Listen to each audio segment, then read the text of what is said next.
नमस्कार दर्शकों, मेरा नाम है विजय लक्ष्मी और इंडिया टीवी के इस खास डिजिटल ब्रॉडकास्ट मुद्दे की बात में आपका स्वागत है। और आज मुद्दे की बात में बात करेंगे उन मुद्दों की जो पार्लियामेंट में छाए रहे, क्योंकि रिसेस के बाद यानी बजट सेशन का जो सेकंड हाफ है वो कल शुरू हो गया था और काफी हंगामा हमने देखा, खासतौर से लोकसभा में। राज्यसभा, हालांकि मोटा मोटी राज्यसभा की प्रोसीडिंग कल भी चली थी और आज भी राज्यसभा की जो कार्रवाई है वो नॉर्मल तरीके से चली, लेकिन लोकसभा में आज फिर एक बार हंगामा देखने को मिला। क्यों हंगामा हुआ, क्या रहा, जो रेजोल्यूशन स्पीकर के खिलाफ लेकर आए थे विपक्ष का, ये सब आपको बताऊंगी। और इसके अलावा अब एक और महाभियोग लाने की तैयारी विपक्ष यानी इंडिया ब्लॉक की जो पॉलिटिकल पार्टीज हैं वो कर रही हैं। ये क्या है, किस विषय पर इंपीचमेंट का ये मोशन जो है विपक्षी पार्टीज लाना चाहती हैं, ये भी आपको बताऊंगी। सबसे पहले शुरुआत जो है वो आज के इस ब्रॉडकास्ट की इसी से करते हैं कि क्यों अब विपक्ष सोच रहा है एक और इम्पीचमेंट मोशन लाने की और किसके खिलाफ ये इम्पीचमेंट मोशन लाने का जो कोशिश है वो विपक्ष की तरफ से की जा रही है। तो आपको बता दूं कि अब ये जो विपक्ष का मोशन है ये है चीफ इलेक्शन कमीशन के खिलाफ, चीफ इलेक्शन कमिश्नर के खिलाफ। ज्ञानेश कुमार जो है अभी मौजूदा चीफ इलेक्शन कमिश्नर, और इसको इस इम्पीचमेंट मोशन को लाने की पहल की गई है तृणमूल कांग्रेस के द्वारा। और तृणमूल कांग्रेस के सांसदों ने आज दिन भर की अगर मैं घटनाक्रम की बात करूं तो तमाम जो राजनीतिक दल हैं, इंडिया ब्लॉक की तमाम पॉलिटिकल पार्टीज को जो है वो तृणमूल कांग्रेस के सांसद जो हैं वो अपने ड्राफ्ट पर साइन कराने की प्रक्रिया पूरे दिन चलती रही। अब सूत्र बता रहे हैं कि लोकसभा में ये इम्पीचमेंट का मोशन जो है वो तृणमूल कांग्रेस ने इसकी शुरुआत की है, लेकिन तृणमूल कांग्रेस के सांसदों का दावा था कि पूरा इंडिया ब्लॉक जो है उसका समर्थन उनके इस मोशन को है। इसलिए उनका जो इस तरह से चर्चाएं चल रही थी कि क्या ये सिर्फ टीएमसी का होगा, तो टीएमसी के नेताओं का कहना है कि सभी जो इंडिया ब्लॉक की पार्टीज हैं वो उनके साथ ऑन बोर्ड हैं और इसी हफ्ते के अंत तक इंडिया ब्लॉक के जो सांसद हैं वो इम्पीचमेंट मोशन ला सकते हैं चीफ इलेक्शन कमिश्नर के खिलाफ। ये पहला ऐसा मामला होगा जब सीईसी यानी मुख्य चुनाव आयुक्त के खिलाफ कोई महाभियोग की कार्रवाई जो है वो संसद में होती हुई नजर आए। अब टीएमसी जो है तमाम तरह के आरोप लगा रही है, जिस तरह के आरोप जो है टीएमसी की तरफ से लगाए गए एसआईआर की जो प्रक्रिया है जो पश्चिम बंगाल में जिसको लेकर के काफी सवाल जो है टीएमसी की तरफ से उठाए गए। और इसके अलावा टीएमसी जब तक जो है वो चीफ इलेक्शन कमिश्नर की भूमिका, उनकी निष्पक्षता पर जो है वो सवाल उठाती रही है। और अब ये जो है एक नए रूप में टीएमसी के सांसद कोशिश करें कि एक महाभियोग का प्रस्ताव ला करके एक संदेश देने की कोशिश यहाँ पर टीएमसी करेगी, क्योंकि अंकों का गणित जो है वो विपक्ष के पास, इंडिया ब्लॉक के पास नहीं है, लेकिन फिर भी एक संदेश देने की कोशिश इंडिया ब्लॉक के सांसदों ने जो मौजूदा स्पीकर हैं उनके खिलाफ उनको हटाने का प्रस्ताव लाकर देने की कोशिश की। तो वहीं अब टीएमसी भी जो मुख्य चुनाव आयुक्त हैं उनके खिलाफ एक संदेश, विधानसभा का चुनाव भी है इसी साल जो है, और first half of this year विधानसभा का चुनाव जो है वो पश्चिम बंगाल में हो जाएगा। इससे पहले एक बड़ा संदेश जो है टीएमसी देना चाहती है पश्चिम बंगाल में, लिहाजा पार्टी की तरफ से जो है ये तय किया गया और टीएमसी ने इसमें लीड ली। और जो कल इंडिया ब्लॉक की मीटिंग हुई थी इसमें भी इस पर चर्चा हुई कि क्या इम्पीचमेंट का मोशन जो है सीईसी के खिलाफ लाना चाहिए, नहीं लाना चाहिए। तमाम जो राजनीतिक दल हैं इंडिया ब्लॉक के उन्होंने इस पर चर्चा की, आज सुबह भी इस पर चर्चा हुई और फिर उसके बाद टीएमसी ने एक ड्राफ्ट बनाया और उस पर तमाम जो सांसद हैं उनके हस्ताक्षर की प्रक्रिया जो है वो शुरू कर दी गई है। 10% सांसदों की जरूरत होती है, यानी कोई मोशन, इम्पीचमेंट का मोशन अगर आपको मूव करना है तो एक स्पेसिफिक नंबर ऑफ एमपीज जो हैं वो चाहिए होते हैं जिनके हस्ताक्षर उस इम्पीचमेंट के मोशन पर जो हैं वो अनिवार्य होते हैं। और फिर उसके बाद वो मोशन मूव होता है, चेयर उस पर जो है अपना रूलिंग देती है, फिर एक तय समय में उस पर चर्चा होती है। एक लंबी प्रक्रिया है, लेकिन अंकों का गणित जो है इसमें बहुत महत्वपूर्ण है, क्योंकि 2/3 के बहुमत से ही इम्पीचमेंट का कोई मोशन जो है वो संसद में पास हो सकता है। लेकिन क्योंकि अंकों का गणित सरकार के फेवर में है, ऑपोजिशन के पास नहीं है, और पहला मामला है कि इलेक्शन कमिश्नर के खिलाफ इस तरह की कोई कार्रवाई, चीफ इलेक्शन कमिश्नर के खिलाफ कोई कार्रवाई जो है वो संसद में देखने को मिलेगी। तो ये जो अभी विपक्ष की रणनीति है कि जो अभी फिलहाल रेजोल्यूशन जिस पर चर्चा चल रही है, 10 घंटे का समय इसके लिए अलॉट किया गया है लोकसभा में। जो अभी जो मौजूदा स्पीकर हैं ओम बिरला, उनको हटाने का जो रेजोल्यूशन विपक्ष की तरफ से दिया गया है उसके लिए 10 घंटे का समय अलॉट किया गया है। और अब मोटा मोटी इंडिया ब्लॉक की रणनीति यही है कि जैसे ही ये जो मौजूदा चर्चा चल रही है रेजोल्यूशन की, ये खत्म हो जाएगी, कल शाम तक मोटा मोटी खत्म हो जाएगी। आज काफी लोगों ने इस पर अपनी बात जो है वो रखी, क्योंकि स्पीकर का मामला है, ओम बिरला साहब के खिलाफ ये रेजोल्यूशन दिया है उनको हटाने का, तो उन्होंने चेयर नहीं किया उनकी प्रोसीडिंग्स की हाउस को।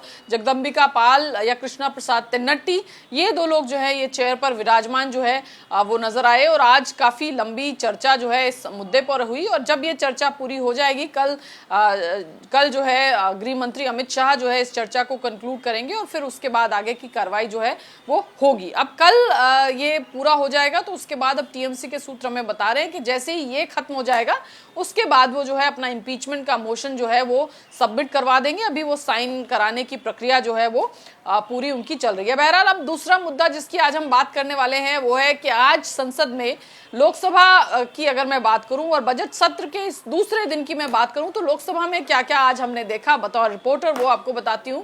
लोकसभा में आज नो कॉन्फिडेंस के मोशन पर चर्चा हुई। चर्चा की शुरुआत कांग्रेस के नेता गौरव गोगोई ने की। आपको पता होगा कि बजट सेशन के फर्स्ट हाफ में एक इम्पीचमेंट का नोटिस जो है विपक्ष की तरफ से दिया गया था, जिसमें स्पीकर पर तमाम तरह के आरोप जो हैं विपक्षी सांसदों द्वारा लगाए गए कि किस तरह से स्पीकर जो हैं वो पार्शियल हैं, वो विपक्षी सांसदों के साथ एक तरह का व्यवहार करते हैं और सत्ता पक्ष के सांसदों के साथ उनका व्यवहार जो है वो अलग होता है। इसके अलावा कुछ घटनाएं भी जो हैं वो विपक्षी सांसदों ने अपने इस जो उन्होंने नोटिस दिया था उसमें गिनाई थी, जिसमें राहुल गांधी 2 फरवरी की घटना का जिक्र किया, जब राहुल गांधी नेता विपक्ष जो है वो सदन में बोल रहे थे और कांग्रेस ने आरोप लगाया कि 20 बार के करीब उनको चेयर की तरफ से टोका टाकी की गई। इसके अलावा जो महिला सांसदों पर कांग्रेस की जो आरोप लगाए गए कि वो अगर संसद में जिस तरह के सीन उस दिन देखने को मिले, दृश्य देखने को मिले, तो कुछ भी हो सकता था, ये बात भी विपक्ष ने अपने जो नोटिस है उसमें डाली थी। तो ये तमाम चीजें थी।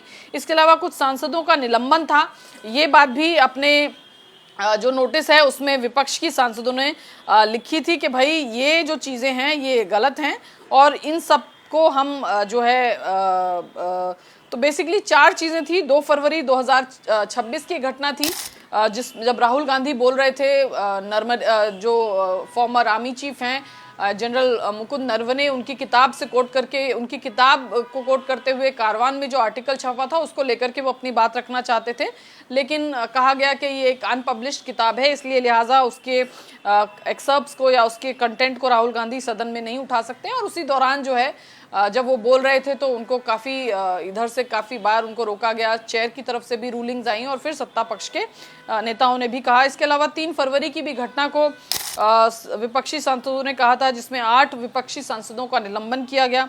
इसके अलावा 4 फरवरी की भी घटना का जिक्र किया गया, जब निशिकांत दुबे जो भारतीय जनता पार्टी के सांसद हैं, उनकी तरफ से पूर्व प्रधानमंत्री इंदिरा गांधी और पूर्व प्रधानमंत्री जवाहरलाल नेहरू को लेकर के कुछ टिप्पणियां की गई थी। और इसके अलावा जो महिला सांसदों पर आरोप लगाया गया कि वो सदन में जिस तरह से प्रधानमंत्री की चेयर की तरफ बढ़ी थी, उस दिन कुछ भी हो सकता था। तो ये तमाम चीज़ों को लेकर के विपक्ष ने अपना नो कॉन्फिडेंस का मोशन स्पीकर के खिलाफ दिया था। उस पर चर्चा जो है कल नहीं हो पाई, क्योंकि कल विपक्ष ने ही काफ़ी हंगामा सदन में किया। विपक्ष चाहता था कि वेस्ट एशिया के हालातों पर और भारत की एनर्जी सिक्योरिटी पर चर्चा होनी चाहिए, न कि सिर्फ मंत्री का वक्तव्य। आज भी विपक्ष ने ये मुद्दा उठाया, लेकिन फिर 2 बजे के बाद सदन की कार्रवाई जो है वो सुचारू रूप से चली। गौरव गोगोई ने काफ़ी सारी बातें जो उन्होंने मोशन के नोटिस में कही हैं, वो बातें भी गौरव गोगोई ने आज सदन के पटल पर की। उन्होंने आरोप लगाया कि स्पीकर ने उनको 20 बार जो है, राहुल गांधी जब बोल रहे थे 2 फरवरी को, तो स्पीकर की तरफ से उनको 20 बार के करीब रोका गया। साथ ही गौरव गोगोई ने और भी आरोप लगाए कि किस तरह से स्पीकर का जो एटीट्यूड है, उन्होंने कहा कि वो विपक्ष और सत्ता पक्ष के सांसदों के लिए अलग अलग है। अब आपको सुनवाती हूँ कि गौरव गोगोई ने आज जब वो बोल रहे थे तो क्या क्या कहा। बार बार फरवरी 26 में 20 बार से ज्यादा आदरणीय राहुल गांधी जी को इंटरप्ट किया गया। रिकॉर्ड है कि वो बार बार बोल रहे थे, मुझे बोलने दो, मुझे बोलने दो। कभी बार बार उनको रूलिंग दिखाया जाता था कि आप कोट नहीं कर सकते। उन्होंने आर्टिकल का कोट किया, वो भी उन्होंने कोट नहीं कर पाए। और वहां से सत्ता पक्ष से एक सांसद ने ऐसे किताबों को कोट किया जो भारत में बैंड हुए। तो गौरव गोगोई ने अपनी बात रखी। पहले स्पीकर विपक्ष की तरफ से गौरव गोगोई ही थे, उन्होंने तमाम चीजें गिनाई और बताई और तमाम चीजों का जिक्र उन्होंने किया। इसके बाद बारी आई सत्ता पक्ष की, और सत्ता पक्ष से सबसे पहले वक्ता थे सत्ता पक्ष की तरफ से किरण रिजिजू, जो कि पार्लियामेंट्री अफेयर मिनिस्टर हैं। उन्होंने अपनी बात रखी और काफी जो है आलोचना एक तरीके से उन्होंने सत्ता पक्ष की। और किरण रिजिजू ने क्योंकि पूरा जो आरोप था वो स्पीकर ओम बिरला के खिलाफ था, किरण रिजिजू ने अपने भाषण में जो है वो स्पीकर ओम बिरला के कार्यकाल का जिक्र किया और उन्होंने बताया कि विपक्ष के जो आरोप हैं वो बेबुनियाद हैं। उसमें उन्होंने ओम बिरला के कार्यकाल की उत्पादकता से लेकर के तमाम चीज़ें, मसलन उन्होंने कहा कि 377 का जो अर्जेंट मैटर्स होते हैं 0R में जो उठाए जाते हैं वो सबसे ज़्यादा ओम बिरला के कार्यकाल में उठाए गए। इसके अलावा सार्वजनिक महत्व के अर्जेंट मैटर्स और स्पेशल मेंशंस उठाने के लिए भी सांसदों को सबसे अधिक अवसर उन्होंने दिए। इसके अलावा सप्लीमेंट्री क्वेश्चंस जो हैं और सप्लीमेंट्री क्वेश्चन पूछने का बेसिकली किरण रिजिजू ने ओम बिरला का एक तरीके से अचीवमेंट्स के तौर पर बताया कि उनके कार्यकाल में क्या चीज़ें ऐसी हुई जो बहुत अच्छी थी और जो बताती हैं कि वो एक फेयर स्पीकर हैं या वो सबको मौका देते हैं। और उन्होंने अपनी बात में ये भी कहा कि उनके कार्यकाल में जो है उत्पादकता वो है 97% रही 17वीं लोकसभा में, और 18वीं लोकसभा में ये उत्पादकता जो है 93.33% रही। तो बेसिकली जहां विपक्ष ने आरोप लगाए कि स्पीकर जो है पार्शियल हैं, न्यूट्रल नहीं है, सत्ता पक्ष और विपक्ष के प्रति जो है उनका रवैया अलग रहता है, तो वहीं सरकार की तरफ से भी आज तमाम चीज़ें कि कैसे अर्जेंट मैटर्स, क्वेश्चन आवर, इसके अलावा productivity of the house Om Birla के कार्यकाल में जो है वो कैसे बढ़ी। अब आपको सुनवाती हूँ कि किरण रिजिजू साहब ने जब वो बात कर रहे थे स्पीकर ओम बिरला के खिलाफ लाए गए रेजोल्यूशन पे, तो उन्होंने क्या चीजें कही। फॉर्म्स माननीय ओम बिरला जी के समय में हुआ है, कोई उसको नहीं नकार सकता है। आज मैटर जो 0 आवर में जितने रेस हुए हैं, इतने सालों का रिकॉर्ड हमने देखा है। हाईएस्ट 0 आवर में मैटर ओम बिरला जी के समय में सदस्यों को मौका दिया गया है। रूल 377 आज तक इतिहास में सबसे ज्यादा रूल 377 ओम बिरला जी के समय में सदस्यों को मौका दिया गया है। मैटर्स अंदर पब्लिक इंटरेस्ट का अर्जेंट मैटर्स कोई भी रेज करना है, चाहे स्पेशल मेंशन हो, हाईएस्ट नंबर ओम बिरला जी ने इस सदन के सदस्यों को मौका दिया गया है। बाकी जितना आप लोगों का जो संसद के अंदर के बाहर में भी आपने देखा होगा, पार्लियामेंट को पूरा डिजिटल बनाने में, पेपरलेस फंक्शनिंग करने में, ई नोटिस, ई बुलेटिन, ई रिपोर्ट, ई ऑफिस, ये पार्लियामेंट को पेपरलेस बनाया पूरा ओम बिरला जी का अध्यक्षता में। मेंबर्स का पोर्टल बनाया गया। उस समय हम लोग भाषण देने के बाद 2 दिन लगता था मेरा भाषण का कॉपी टेलीविजन से निकालने के लिए। अभी हर सदस्य भाषण देता है, तुरंत आपको सोशल मीडिया के लिए आपका कॉन्स्टिट्यूएंसी में आप बता सकते हैं कि मैंने ये बात उठाया है, वीडियो आपको अवेलेबल कर देते हैं। हर मेंबर को अपना सुविधा, हर मेंबर को काम करने के लिए जो मदद ओम बिरला जी ने किया है, आज आप लोग अविश्वास प्रस्ताव जरूर लाया है, लेकिन इतिहास गवाह है हर मेंबर ओम बिरला जी को हमेशा हमेशा धन्यवाद देते रहेगा। मेंबर लोग तो ये आपने सुना कि एक तरफ गौरव गोगोई ने तमाम तरह के आरोप लगाए, तो वहीं दूसरी तरफ जवाब में किरण रिजिजू ने भी अपनी बात कही और वो तमाम अचीवमेंट्स जो हैं एक तरीके से गिनाए जो स्पीकर ओम बिरला के रहते हुए जो है वो पार्लियामेंट में हुए।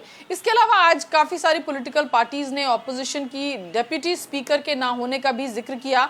महुआ मोइत्रा जो टीएमसी की सांसद हैं, उन्होंने कहा कि पहले भी रेजोल्यूशंस जो हैं वो आए स्पीकर को रिमूव करने के, 1954 से आए हैं कई बार ऐसे स्पीकर को रिमूव करने वाले रेजोल्यूशन, लेकिन हर बार उनकी गैर मौजूदगी में एक डेप्यूटी स्पीकर जो है वो प्रिसाइड करते थे चेयर पर। लेकिन ये पहली बार हो रहा है कि डेप्यूटी स्पीकर नहीं थे और किन्हीं और लोगों ने जो है प्रिसाइड किया चेयर को स्पीकर की गैर मौजूदगी में। आपको बता दें जगदम्बिका पाल और कृष्णा प्रसाद तेन्नट्टी, ये 2 लोग मोटा मोटी ज्यादा प्रिसाइड जो है चेयर को इन्होंने ही किया, क्योंकि स्पीकर ओम बिरला के खिलाफ रेजोल्यूशन था।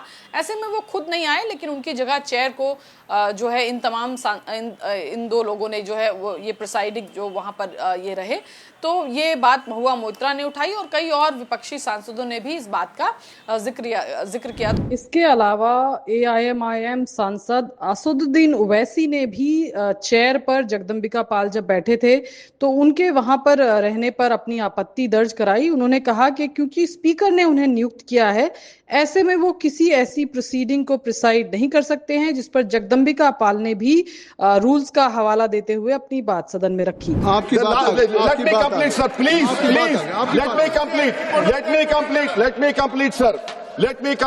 let me complete in the last three no confidence the deputy speaker, that is why I say first the proceedings are constitutionally irregular. I got it your point. No let me complete let me complete आप complete नहीं sir आप कृपया सुन लीजिए sir. तो विपक्षी खेमे ने पूरा कोशिश की कि सरकार को इस मसले पर घेरे और सत्ता पक्ष की तरफ से भी तमाम आर्ग्यूमेंट्स दिए गए कि कैसे विपक्ष के जो आर्ग्यूमेंट्स हैं वो बेबुनियाद हैं और सिर्फ राजनीति से प्रेरित जो है विपक्ष का ये नो कॉन्फिडेंस मोशन या resolution to remove the speaker of the Lok Sabha है। तो आज का मोटा मोटी यही रहा। अब एक दिलचस्प चीज आज जो है लोकसभा में देखने को मिली। किरण रिजिजू साहब जब बोल रहे थे अपने भाषण में तो उन्होंने जिक्र किया लीडर ऑफ ऑपोजिशन का और उन्होंने कुछ टिप्पणी की राहुल गांधी को लेकर के वो सदन में नहीं आते हैं या उनके इररिस्पॉन्सिबल बिहेवियर को। उधर सामने ऑपोजिशन में जो है प्रियंका गांधी वाड्रा बैठी थी और किरण रिजिजू ने कहा कि इनको बना दीजिए नेता विपक्ष, ये तो सदन में आती हैं, बैठकर सुनती भी हैं, आज भी बैठी हुई हैं। उस समय जब कैमरा प्रियंका गांधी वाड्रा की तरफ गया तो वो मुस्कुरा रही थी।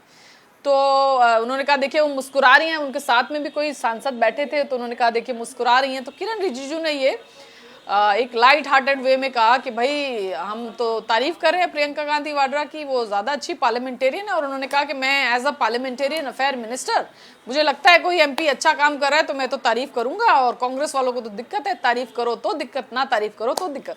तो पहले तो आपको सुनाती हूँ कि किरण रिजिजू ने कैसे ये थोड़ा लाइट हार्टेड वे में आज ये कॉमेंट पार्लियामेंट में किया। अच्छे हैं, लेकिन अब नेता प्रतिपक्ष उन्हीं को बनाया, हम तो कुछ नहीं कर सकते हैं। मैं क्या कर सकता हूँ, मेरा हाथ में तो है नहीं। मैंने देखा है, देखिए प्रियंका वाड्रा गांधी जी अब पीछे बैठ के मुस्कुरा रही है। अगर इनको नेता प्रतिपक्ष बनाते तो भी शायद परफॉर्मेंस थोड़ा अच्छा होता।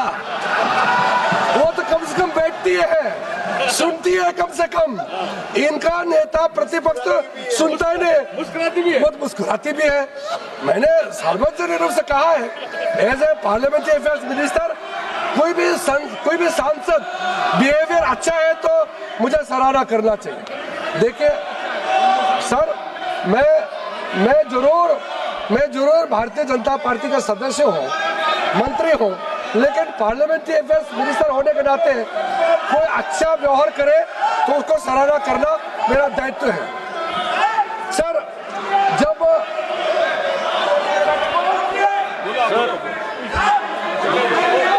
आप बैठिएगा, नाम लिए हैं, मैं मौका दूंगा उनको बोलने के। आप बैठिएगा, नाम लिए हैं आप, बाद में मौका मिलेगा, आपको मौका मिल, मैं मौका दूंगा। सर मैडम आपका नाम लिए हैं, मैं आपको मौका दूंगा। अरे मैंने तारीफ किया है, आप बैठिएगा प्लीज। तारीफ करना भी गुनाह है क्या? मैं तो तारीफ किया है। अरे कांग्रेस वालों को क्या हो गया है, अच्छा बात बोलने से भी दुखी और कठोर बात बोलने से भी वैसे ही दुखी है। देखिए तो अब किरण रिजिजू ने तो बोल दिया, उसके बाद जो है विपक्षी सांसद खड़े हुए, काफी हल्ला हुआ। हालांकि प्रियंका गांधी तभी खड़ी हुई, वो कुछ बोलना चाहती थी, लेकिन रूल है कि जब एक वक्ता खत्म कर ले उसके बाद जिसके प्रति कुछ कहा गया हो उसके बाद उसको मौका दिया जाता है। तो जैसे किरण रिजिजू साहब अपना भाषण खत्म करके बैठे, कृष्णा प्रसाद तनेट्टी चेयर पे थे, उन्होंने कहा प्रियंका गांधी वाड्रा को कि जी आपकी तारीफ की गई है, अब आप बताइए आपको क्या बोलना है। तो प्रियंका गांधी खड़ी हुई, उन्होंने कहा कि मैं मुस्कुरा जरूर रही थी, लेकिन मैं मुस्कुरा इसलिए रही थी क्योंकि आपने जवाहरलाल नेहरू को कोट किया है, आप तो हमेशा उनकी आलोचना करते हैं, आज आप उनको कोट कर रहे हैं। और दूसरा उन्होंने कहा कि राहुल गांधी जो हैं एकमात्र नेता हैं जो 12 साल में झुके नहीं, जो खड़े रहे, ये बात उन्होंने कही। तो इसको लेकर के फिर विपक्षी सांसद भी जो हैं वो प्रियंका गांधी जब ये कह रही थी तो वहां से उनको भी सपोर्ट करना जो है एक तरीके से एंडोर्समेंट विपक्षी सांसद करने लगे, बेच तपतपाने लगे या हल्ला हंगामा हुआ। इधर से जो किरण रिजिजू ने कहा था उसका जवाब उधर से प्रियंका गांधी वाड्रा ने दिया। लिया गया और आपकी तारीफ की जाती थी, आप कुछ बोलना चाहते तो बोल दिए। सर इन्होंने अध्यक्ष महोदय धन्यवाद, आपने मुझे बोलने का मौका दिया। आपकी तारीफ कर रहे थे। हाँ ठीक है, ठीक है। तारीफ करते करते ये भी कह दिया कि मैं इनकी बातों पर हंस रही थी। तो मैं कहना चाहती थी, स्पष्ट करना चाहती थी कि मैं क्यों हंस रही थी। सर आज मुझे हंसी इसलिए आई क्योंकि जिनकी आलोचना ये दिन रात करते हैं नेहरू जी की, आज उन्होंने नेहरू जी का कोट अपने पक्ष में कोट दे दिया। आज नेहरू जी का अचानक आदर करने लग गए। अचानक ये कह दिया कि सबसे बड़े लोकतंत्र को सबसे मजबूत करने वाले नेहरू जी ही हैं, जिन्होंने ऐसा भाषण दिया था सदन में। सर आज हंसी मुझे इसलिए आई क्योंकि एक ही व्यक्ति है इस देश में जो इन 12 सालों में इनके सामने झुका नहीं है। वो नेता प्रतिपक्ष, और वो नेता प्रतिपक्ष क्योंकि इस सदन में खड़े होके सच बोल देते हैं, बेझिझक बोल देते हैं। धन्यवाद मैडम, धन्यवाद। आप अपनी बात रखिए। इनसे सर नहीं सर तारीफ की I gave her the opportunity. I gave her the opportunity. Yes. वो सच्चाई जो है जो वो बोलते हैं इनसे पचती ही नहीं है, इन्हें पचती नहीं है। धन्यवाद मैडम। माननीय श्री राजीव राय। ये तमाम चीजें हमने मैंने बतौर रिपोर्टर आज पार्लियामेंट में देखी और कवर की। अब कल भी सेकंड डे है लोकसभा में। ये जो रेजोल्यूशन है स्पीकर ओम बिरला के खिलाफ, इसका सेकंड डे है। आज 5.5 घंटे के करीब की चर्चा हो गई। अब मोटा मोटी 10 घंटे का समय अलॉट किया गया है और कल बताया जा रहा है कि कंक्लूजन जो है वो गृह मंत्री अमित शाह के वक्तव्य से होगा। लोकसभा में इस स्पीकर के खिलाफ लाए गए, उनको हटाने के लिए लाए गए रेजोल्यूशन का नंबर का अंकगणित, जैसे मैंने आपको बताया था, सरकार के साथ है, तो नंबर के लिहाज से तो कोई बहुत खतरा है नहीं। लेकिन एक संदेश जो विपक्ष देना चाहता था, क्योंकि विपक्षी सांसदों के जो भाषण है उसमें भी ये बात उभर कर आई संवैधानिक संस्थाओं और बाकी तमाम चीज़ों की, वो संदेश विपक्ष जो देना चाहता था, यही उसका मकसद था कि वो एक मैसेजिंग देना चाहता था कि भाई ये उनको लगता है कि संवैधानिक संस्थाएं जो हैं वो निष्पक्ष होकर के काम नहीं कर रही हैं। ये संदेश विपक्ष ने दिया, तो सत्ता पक्ष ने भी अपनी पूरी चीज़ें बातें गिनाई कि कैसे विपक्ष के जो तमाम आरोप बेबुनियाद हैं और इसमें पास्ट के भी प्रेसिडेंट्स की जो है वो कोर्ट जो है वो दोनों तरफ से किया गया, सत्ता पक्ष की तरफ से भी किया गया और विपक्ष की तरफ से भी किया गया। तो आज का दिन पार्लियामेंट में कुछ इस तरह का रहा। अब कल क्या होगा वो भी लेकर के आपके सामने आएंगे। बहरहाल आज के लिए बस इतना ही। धन्यवाद।